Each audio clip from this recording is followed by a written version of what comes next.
Section 1. Hook. Tu te souviens de ce moment où tout a basculé ? Au début, elle brûlait pour toi. Elle trouvait des excuses pour te toucher, elle riait à tes blagues les plus nulles.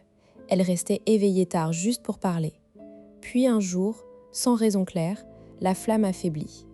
Elle s'est éloignée, moins d'initiative, moins de regard. Tu t'es demandé « Qu'est-ce que j'ai fait de mal ?» Peut-être que tu as changé, peut-être que c'est de ta faute. Mais si je te disais que le problème n'est pas toi, ni elle, mais un mécanisme psychologique méconnu qui régule le désir féminin, la plupart des hommes cherchent la solution dans le mauvais endroit. Plus d'efforts, plus de surprises, plus de romantisme. Pourtant, ce n'est pas la quantité d'attention qui compte, mais la qualité du manque. Section 2, promise. Dans cette vidéo, tu vas comprendre pourquoi le désir féminin est réactif, pas spontané. Tu vas découvrir un modèle scientifique qui explique 80% des baisses de désir en couple. Surtout, tu vas repartir avec 3 techniques concrètes, testées, avec les mots exacts à dire ce soir. Après ces 15 minutes, tu sauras identifier les signaux qui précèdent la baisse de désir, pour agir avant qu'il ne soit trop tard. Tu ne feras plus l'erreur classique de presser l'accélérateur quand il faut lâcher la pédale. Section 3, folle paradigme. La croyance la plus répandue, le désir masculin serait plus fort, plus animal, alors que le désir féminin serait mystérieux, voire capricieux. Beaucoup pensent qu'une fois la lune de miel passée, c'est normal que le désir s'essouffle. On t'a peut-être dit, les femmes ont besoin de sécurité, une fois sécurisées, le désir s'installe durablement. Cette vision est fausse. La réalité, c'est que le désir féminin ne se maintient pas tout seul. Il ne suffit pas d'être un bon partenaire, fiable et attentionné pour que le désir dure. Pire, trop de sécurité peut tuer le désir. Pourquoi ? Parce que le désir a besoin d'une dose d'incertitude, de mystère, de tension. Le vrai problème n'est pas que les femmes perdent le désir, c'est que beaucoup d'hommes, en voulant bien faire, éteignent la flamme en offrant exactement ce que la société leur dit d'offrir, stabilité et routine. Résultat, elle se sent en sécurité, mais elle ne vibre plus. Section 4, corps reveal. Une étude menée par la chercheuse Rosemary Basson, publiée dans le Journal of Sex and Marital Therapy, a renversé le modèle traditionnel du désir. Selon Basson, le désir féminin n'est pas une pulsion spontanée comme chez l'homme. C'est un désir réactif. Concrètement, l'excitation précède souvent le désir, pas l'inverse. Une femme ne ressent pas un besoin biologique constant de sexe. Elle entre dans le désir après avoir été exposée à un stimulus érotique, un regard, un geste, une situation qui crée une tension. Sa libido est comme un interrupteur. Il faut d'abord un courant pour l'allumer. Ce qui éteint l'interrupteur ? La routine émotionnelle.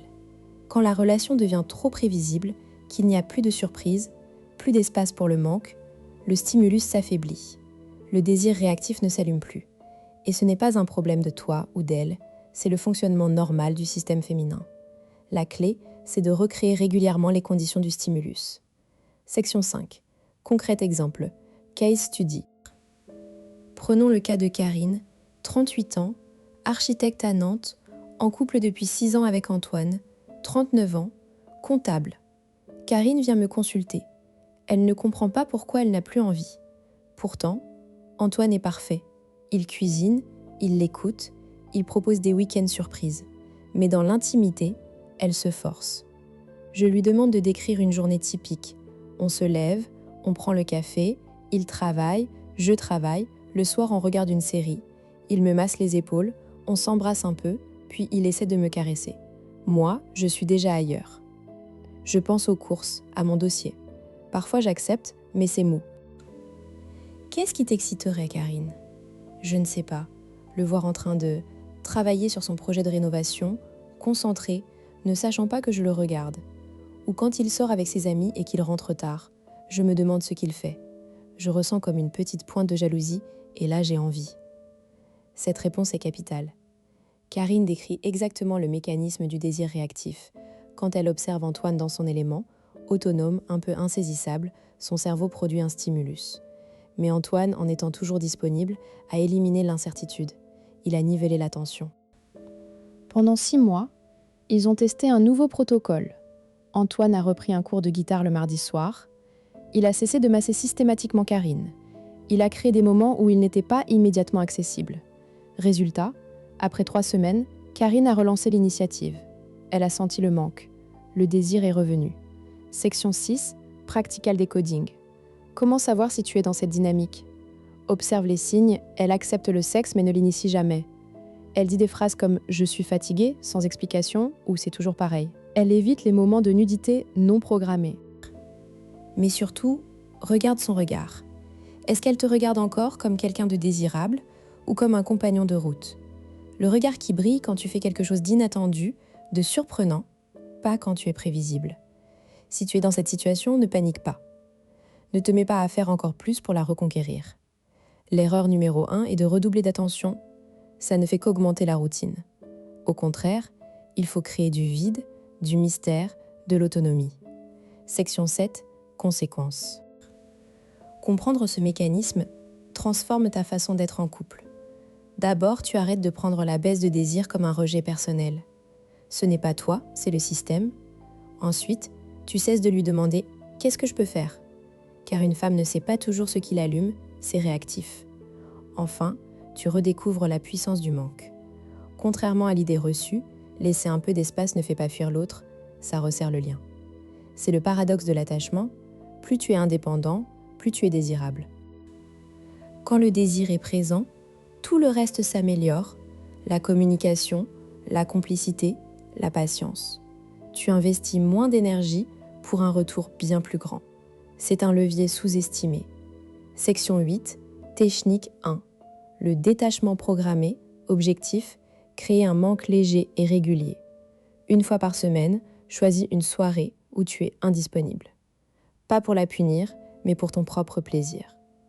Exemple, ce jeudi, je vais à la salle de sport avec Paul, on boit un verre après, ne m'attends pas. Pas de justification longue, pas de « tu es sûr que ça ne te dérange pas ?» Tu annonces, tu es clair, tu assumes. Pendant cette soirée, tu ne lui envoies pas de message. Tu vis ton moment. Quand tu rentres, tu es détendu, un peu fatigué, pas collant. Le matin suivant, tu ne commandes pas la soirée. Elle viendra peut-être vers toi, curieuse. Là, tu restes évasif. Rien de fou, on a parlé de projet. Et toi, tu as bien dormi. Tu ne vends pas du rêve, tu crées un vide qu'elle voudra combler. Important. Ne fais pas ça tous les jours. Le détachement doit rester une exception. Si tu deviens fuyant en permanence, tu crées de l'insécurité. L'équilibre. 80% de présence, 20% d'absence intentionnelle. Section 9, Technique 2, la redirection du focus. Quand tu sens qu'elle n'est pas réceptive, ne force pas l'intimité. Au lieu de ça, redirige ton attention sur toi. Tu es en train de regarder un film, elle est sur son téléphone. Au lieu de te rapprocher pour un câlin, lève-toi, va faire quelque chose qui te passionne, dessiner, lire un bouquin, réparer ton vélo. Exemple de phrase. Je vais écrire un peu, je suis en pleine réflexion sur un projet. Tu t'absentes physiquement, sans distance émotionnelle. Tu ne la rejettes pas, tu te recentres. Ce geste envoie un signal puissant, tu as une vie en dehors d'elle. 1 heure plus tard, reviens vers elle, pas pour le sexe, mais pour un échange léger. Devine ce que j'ai trouvé en rangeant le grenier. L'important, c'est que ce soit elle qui vienne vers toi, pas l'inverse. Le désir réactif a besoin d'un objet qui bouge, pas d'un objet statique. Conseil bonus, si vous êtes en dispute, n'utilise pas cette technique pour la punir. Elle doit être authentique, pas stratégique. Section 10, Technique 3, les amorces contextuelles. Le désir réactif a besoin de contexte. Tu ne peux pas passer de la série au sexe sans transition. Tu dois créer un pont. Par exemple, après une soirée où tu as été particulièrement drôle ou charismatique, peut-être avec des amis, tu prolonges ce mood pour rentrer à la maison. Exemple, tu es chez des amis, tu racontes une anecdote, tu es au centre de l'attention. Elle te regarde autrement. Sur le chemin du retour, tu ne parles pas de la soirée banalement. Tu glisses. Tu sais, quand tu m'as regardé tout à l'heure, ça m'a fait quelque chose. Tu verbalises l'excitation partagée. Autre amorce, prends un bain ensemble sans intention sexuelle. L'idée est de créer un espace sensuel sans pression. Le langage corporel compte plus que les mots. Un toucher sur la nuque, un baiser lent, puis tu t'arrêtes. Tu laisses la tension monter. Si elle ne réagit pas, ce n'est pas grave. tu auras planté une graine. Ces amorces doivent être courtes, sans obligation. Si tu en fais trop, elle sentira le script et le désir réactif ne marche pas sur commande. Section 11. Objection anticipation. Mais si je m'éloigne, elle va croire que je ne l'aime plus. C'est une peur légitime. La différence, c'est l'intention. Si tu t'éloignes par négligence, oui. Mais si tu t'éloignes pour te ressourcer et revenir plus présent, elle le sent. Communique. J'ai besoin de temps pour moi parfois, ça me fait du bien de te retrouver après. Et si elle ne réagit pas du tout, c'est possible que la routine soit trop installée ou qu'il y ait d'autres causes, stress, hormones. Les techniques ne sont pas magiques. Mais si tu n'essayes rien, tu ne sauras jamais. Commence par une technique, observe sur un mois, ajuste. Je n'ai pas envie de jouer à des jeux. Tu n'es pas en train de jouer. Tu es en train de rétablir un équilibre naturel. Dans toute relation saine, il y a des moments de distance et de rapprochement. La nature même du désir est cyclique. Ce n'est pas de la manipulation, c'est de la psychologie. Section 12. Closing Loop plus CTA. Souviens-toi de Karine et Antoine. Ce qui a sauvé leur relation, ce n'est pas plus de romantisme, c'est un peu de distance. Le désir n'est pas un acquis, c'est un feu qu'il faut alimenter avec de l'air, pas avec du bois en continu. Tu as maintenant 3 outils concrets pour ne plus subir la baisse de désir. Tu sais que ce n'est pas contre toi, mais une mécanique que tu peux actionner. Alors ce soir, choisis une technique et applique-la. La première étape, c'est de mettre en place le détachement programmé. Ensuite, laisse la magie opérer. Et si tu veux aller plus loin, abonne-toi pour d'autres décodages psychologiques. On se retrouve dans la prochaine vidéo.